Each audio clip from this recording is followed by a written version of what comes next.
Let's Play Halo. So, friendly friends, greetings and welcome. We're taking a look, we've been talking about complex fractions and the like. And here's a Kuta worksheet. What's the official title of this? Complex fractions. What do you know? Here's problem 1 from said worksheet.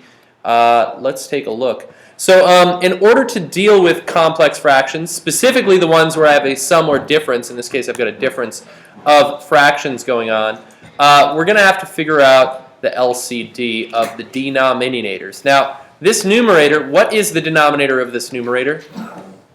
It's technically got a little 1 hanging out there. So I'm interested in what is the LCD of these denominators. So between 1, 4, and 2, what goes into all of those, or what do all of those go into? 4. 4, I agree. So we're going to multiply top and bottom of the jumbo frac by 4 over 4. And up top it won't be that tricky. And down bottom I'll have to make sure I properly distribute this to both of these guys, right? So I'm going to get, let's see, 4 divided by 1 is 4, multiplied by 4 is 16. 4 divided by 4 is 1, multiplied by 3 is 3. And 4 divided by 2 is 2, multiplied by negative 3 is negative 6. Now, if you don't like my divide bys first, you can always multiply by the tops. So you could have done 4 times 3 is 12, divided by 4 is 3. I don't like that much necessarily. I like dividing first because dividing makes smaller numbers. Smaller numbers are good. So let's see. So 16 over negative 3 is what I'd get. And don't leave a negative in the denominator. Let's just write that as negative 16 thirds would be my simplified answer. Wait, how did you get negative 6? I did 4 divided by 2 is 2 multiplied by negative 3. You also could have done 4 times negative 3 is negative 12 divided by 2. So whether you divide and then multiply, multiply then divide, the only thing it'll waste is our time, or your time, and effort, not necessarily anything else, so it's not a big deal. Let's see, same kind of concept for problem 7. The denominator here is a 1, right? I'll try to fit that in there. So I've got all of these guys going on. I've got 1, I've got x, and I've got 3x. So what is the LCD of all of those denominators? 3x. All of those would divide into 3x, I agree. So LCD, 3x. Yep. So let's multiply top and bottom by the 3x. Here we are. And I'm gonna multiply like that. Oop. You guys see that lag? That was some lag. Man. So 3x divided by 1 is 3x, multiplied by 9 is 27x. 3x divided by x is 3 because the x's cancel out. And 3 times 9 is 27. And 3x divided by 3x is 1. 1 times 2 is 2. All right. So this is going to simplify to be 27x over 27 plus 2 is 29. And I do not believe those reduce. They do not. And so that's the answer. Next and final question. Here we are. Uh-oh. Jumbo problem. All right. So I've got a sum and a difference of fracs going on here within a fraction. So the LCD between 12, 4, 36, and 18.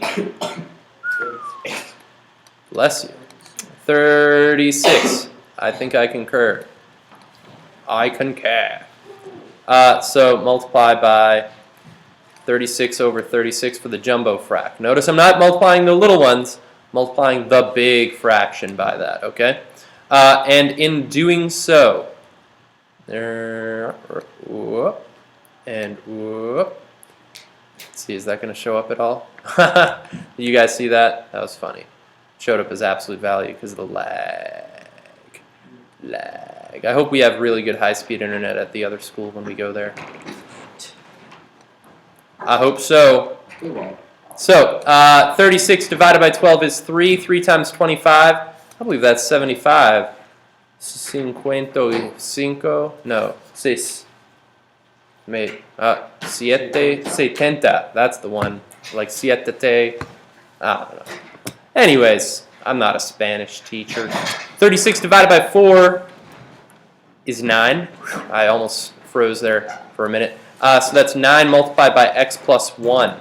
I'll save that little portion for a moment later. All over, 36 divided by 18 is 2. 2 times 1 is 2.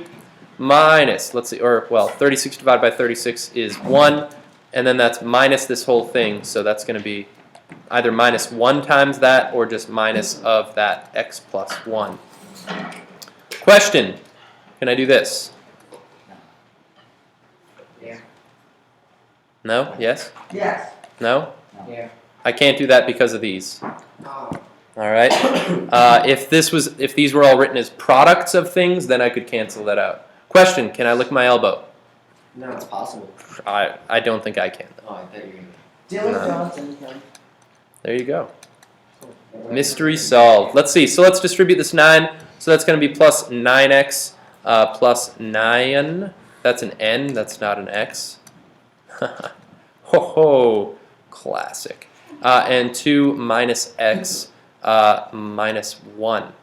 So let's simplify some of these fellers. So 9x plus, let's see, 75 plus 9 is 84. I agree.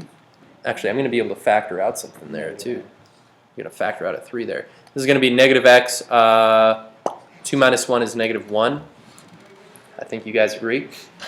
And now to factor in my process of attempting to simplify, here 9 doesn't go into 84, but I believe 3 does.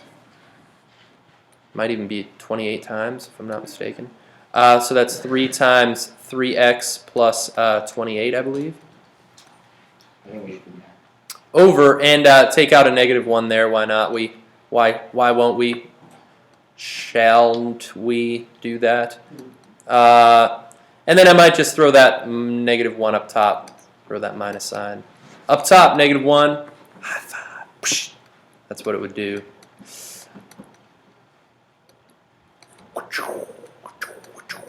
And nothing cancels out. Let's see.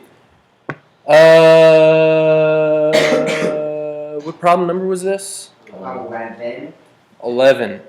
You know what? Shame on the book. They wrote it really gross. They didn't even leave it in this form. They had it switched, the 84 and the 9x and the what are they thinking? What are they thinking? So, anyways, friends, although, what am I thinking? 2 minus 1 is positive 1. Haha, classic. And then when I'd factor that out, no mistakes here. I don't know what you're talking about. At least I tried to factor, though. Book. Yeah, I'm talking to you. There, that's a little better. So, thanks for hanging out, friends. These fractions are complex. Just like